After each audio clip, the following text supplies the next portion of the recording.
At this point, because there's so much coming out about House of the Dragon leading up to the premiere, it feels like I'm doing a video on these topics every day, but I don't care because I'm excited and so are you. That's why you click the video. Let's talk.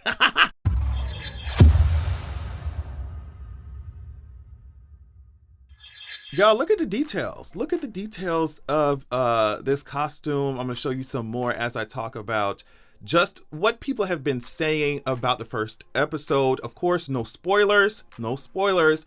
And it's not no deep, long ass reviews that I'm looking at. It's just like really quick one-off tweets or one-off sentences, paragraphs from people who have gotten to see the episode and what they've been saying about it. Let me tell you something. This first one comes from Gail Sequiera. Hopefully I'm pronouncing her name correctly. She's a writer, and in her bio she says she's a writer and a Rotten Tomatoes approved critic at Film Companion. So this is what she said. She said, House of the Dragon episode 1 fires on all cylinders. A bloody and brutal lead-in to what will be a bloody and brutal tale of power, how to wrest it away, and what it takes to maintain it. A reminder of how when Game of Thrones was good, it was capital G good. She also said the intensity of the violence took me by surprise. I don't remember Game of Thrones making me flinch this hard with this much frequency, but it's the power shifts and political machinations that make it so compelling. Another review said first episode was a banger. Alicent Bishop said masses of blood, boinking, and dragons. Alex Flood said it's definitely more akin to early Game of Thrones, smaller, grittier battle scenes, great throne room dialogue. They said Matt Smith was great, which is what I expected. Emotional scenes hit hard. Dragons look stunning. Pleasant surprise after season 8. So, like, the critiques overall, the reviewers overall are saying that it is going to burn your wig away. It's going to snatch your scalp up. It's going to take your wig and deposit it into the Sept of fucking Baelor when Maegor was trying to blow that shit up, bitch. Your wig is going to be on fire. That's what them hoes said. That's what the girls are saying. So I'm excited and I just cannot hide. What am I going to do with my wig? Does somebody have some fireproof something, some fireproof spray or some liquid I can douse my wig in so that Rhaenyra and Daemon and Rhaenys don't burn my shit up? Okay, so we can move on because I will I will continue to rant about this. But we can move on to, because remember the last video I made about House of the Dragon, they had these like character introductions kind of thing, like introducing the character moments. And so they released some more.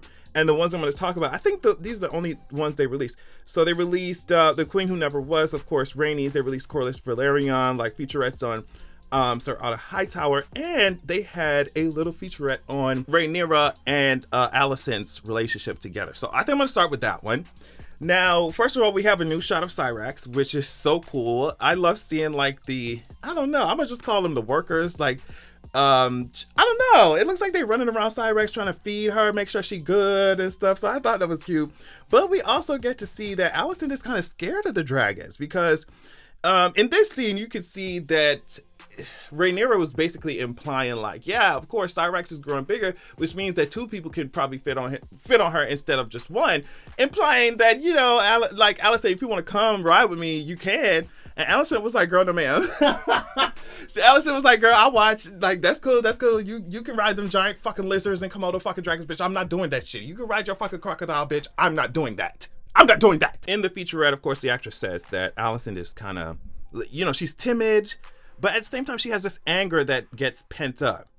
And her father here is asking her, why do you destroy yourself? Because I think she was like kind of picking at her nails or something, picking at her hands to the point where it's like bloody. But it's like, as a woman in that world, picking at my fucking fingernails is the least of your fucking worst, bitch. And like in this patriarchal fucked up ass society, like, what you mean? This is the least I could be doing, you know? And you know how women live in the patriarchy of this society is further highlighted when we see this scene with Rhaenyra's mother, right? Queen Erin.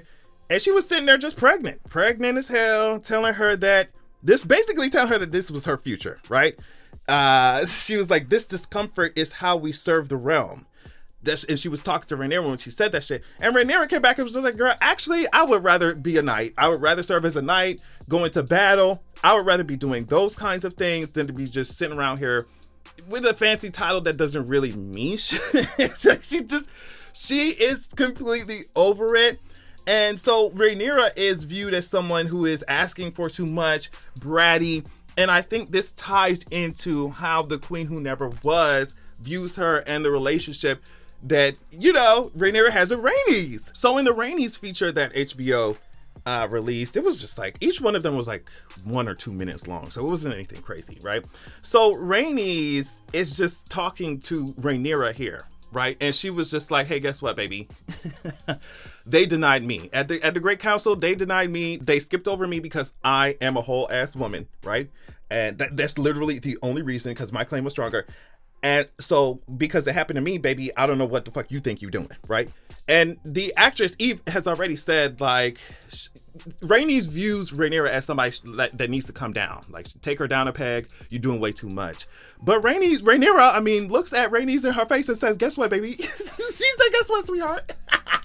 They denied you, baby. That don't mean they ain't gonna happen to me. I was like, oh, shit.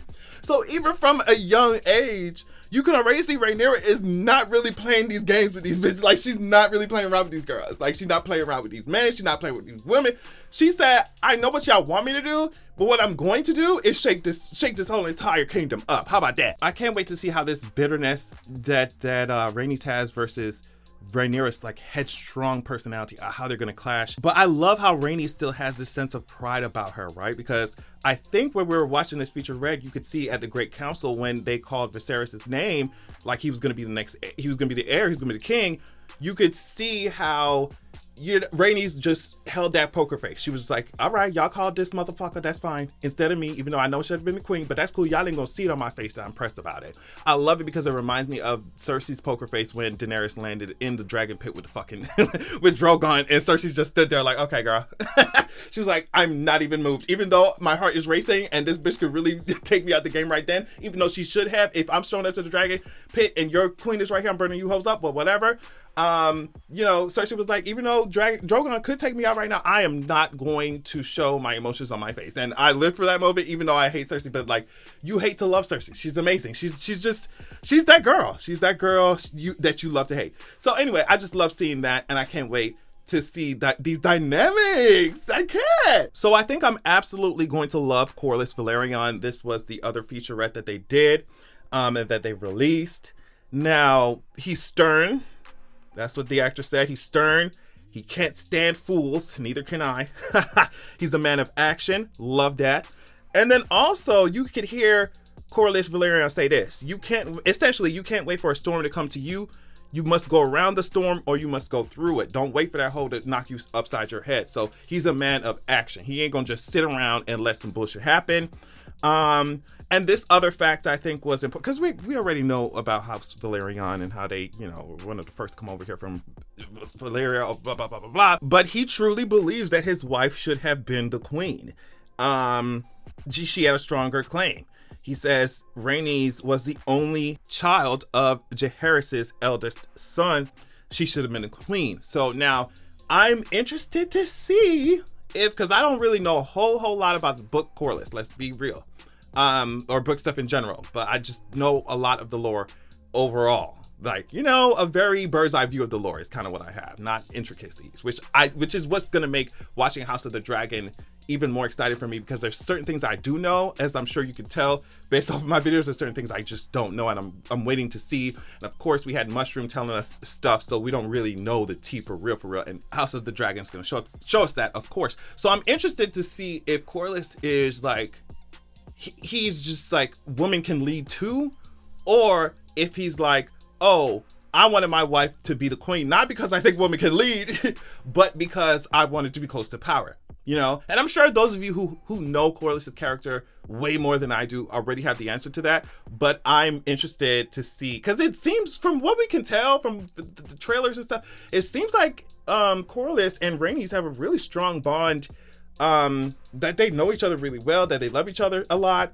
So it'll be interesting to see what the tea is. Oh, and his black ass gonna make so many of these motherfuckers mad. And he gonna make y'all hoes so mad. Yes, there's a whole entire Negro in Game of Thrones. Y'all be mad. A whole Negro family too. Y'all gonna have to be mad about it. And then the last one that they did a little featurette on was Sir Otto Hightower.